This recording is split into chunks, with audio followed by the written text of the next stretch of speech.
Hello, Dave. How are you? Hope you're good. I was just talking to a friend of mine, phoned me up about the Course in Miracles, and she was talking about this section on the crucifixion, which said that Jesus had to be killed to release us from our sins. And she says, I'm really struggling with this. It's so difficult to understand. And I said, well, she started to read me the passage from the Course. And I said, before you go any further, you need to stop. I said, because sin is one of the stumbling blocks. When I was a little kid, I was taught that sin was actually something that I did, a sin, and it was very offensive to God, and Mr. God in the sky would be extremely angry about it, and that he would probably want to smite me or something. And although he's quite, restrained, because he loves us unconditionally, he's, according to the Bible, particularly the Old Testament, if you get on the wrong side of him, well, he'll get you. So this is the belief that I was given as a kid about God. God, the source of creation, the source of me, the source of you, the source of the universe. It's clearly an absurdity. Now, you don't create things to smash them up. You don't create people or creatures to torture them. If you look at my YouTube on overcoming the fear of God, I take you through a visualization. It's well worth a look.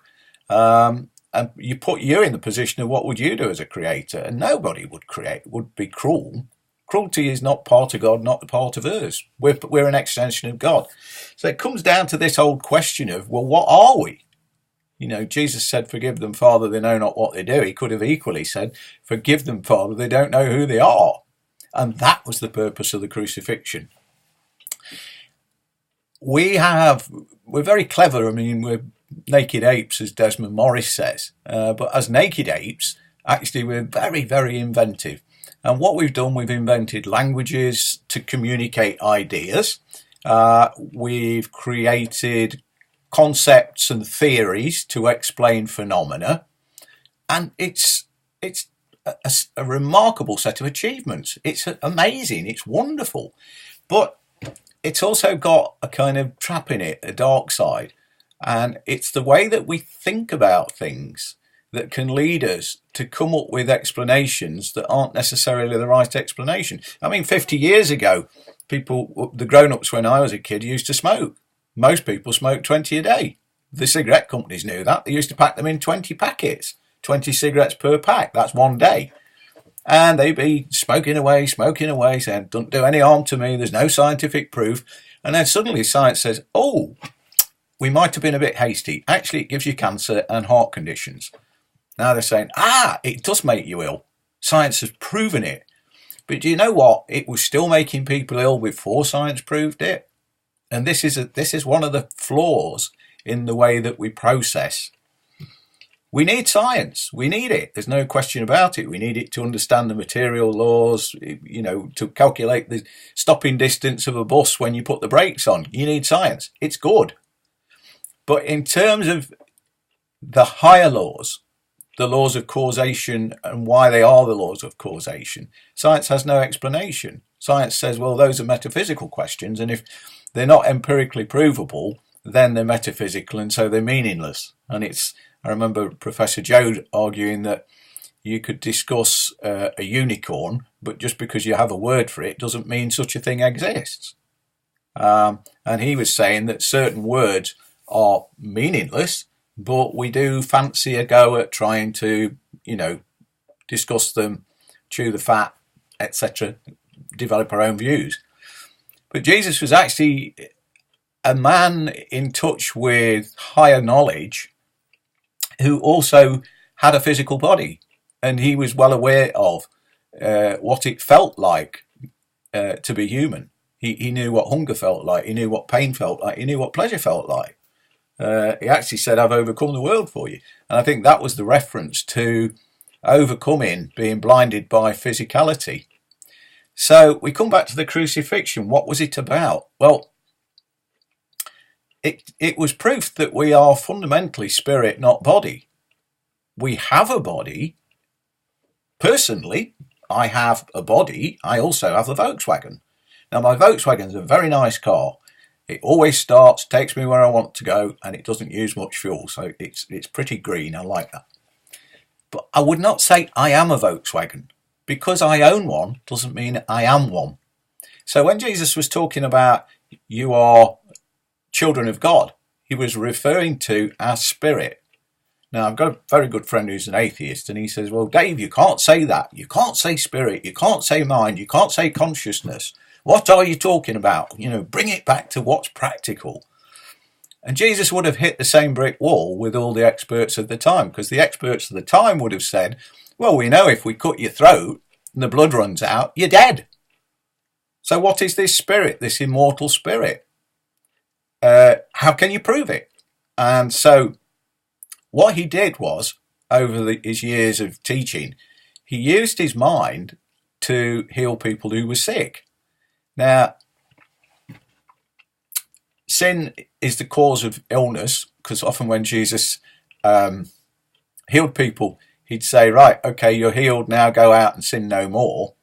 But what he was referring to was the original Aramaic definition of sin, which was an archery term, meaning that your arrow went off and missed the target. It was a misunderstanding. So when he said go out and sin no more, he meant go out and misunderstand no more. So if you think that you can smoke cigarettes, that's a sin. It's a mistake. And you're going to damage your vehicle. Your physical body is a vehicle. You own it in the same way I own my car. I own this body, but I'm not this body. And when the day comes when people say Dave's died, I'll be flying around somewhere going, no, I'm not. No, I'm not. But I won't be able to speak to them then. So I'm telling you now, okay. The fool doth think himself wise, but the wise man knows himself to be a fool. Amen to that one. So, how could Jesus demonstrate that the physical body was not what he is? Well, he resurrected Lazarus from the dead. But even in those days, the hard-nosed medical profession would have said, well, that's your mind. You've done it with your mind. It's some power you've got in your brain. Your brain causes your mind.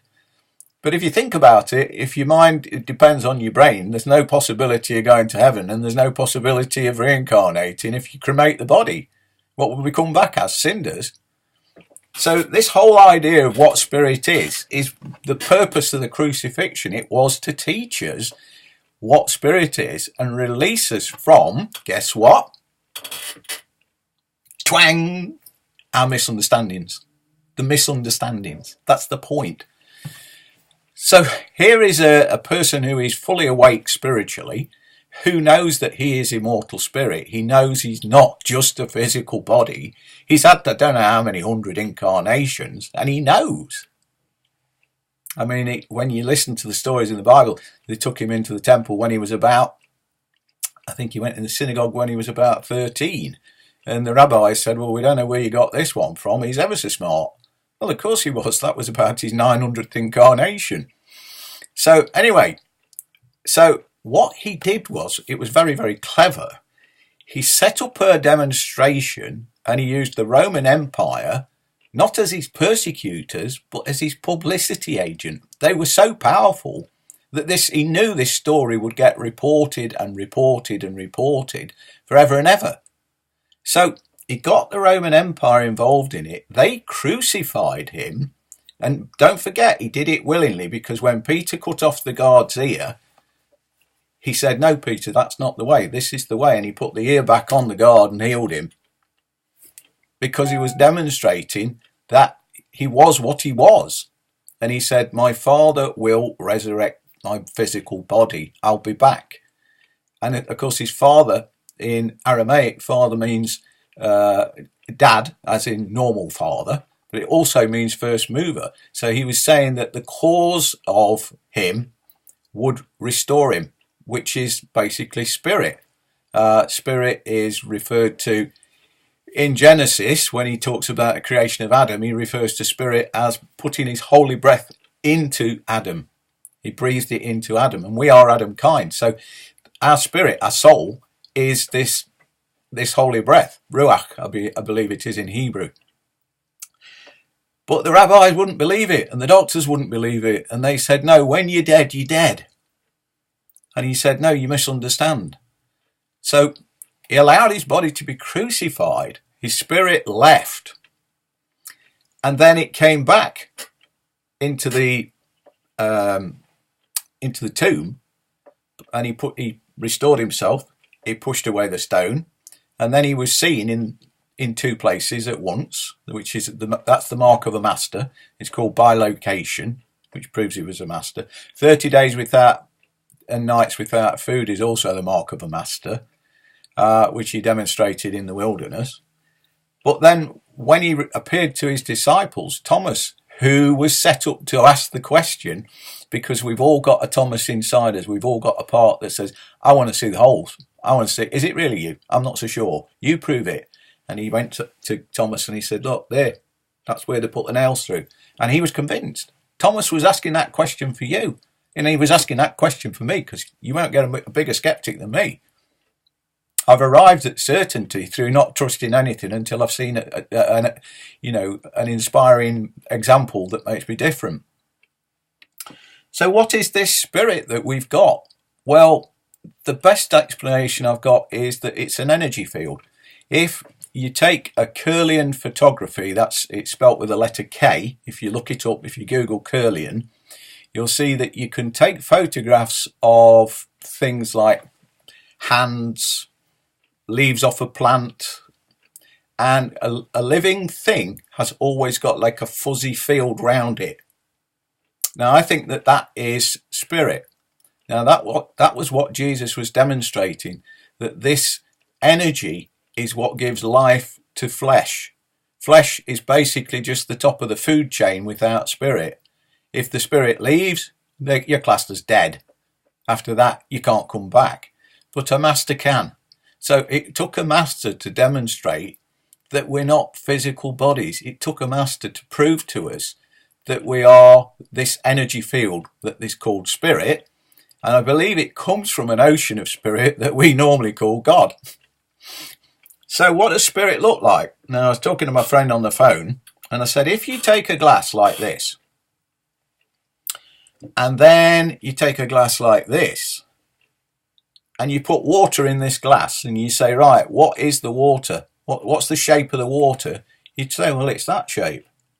I said, but then if you take the same water and you pour it into this glass, you say, what's the correct shape of the water? And you'd say, oh, it's the shape of this glass.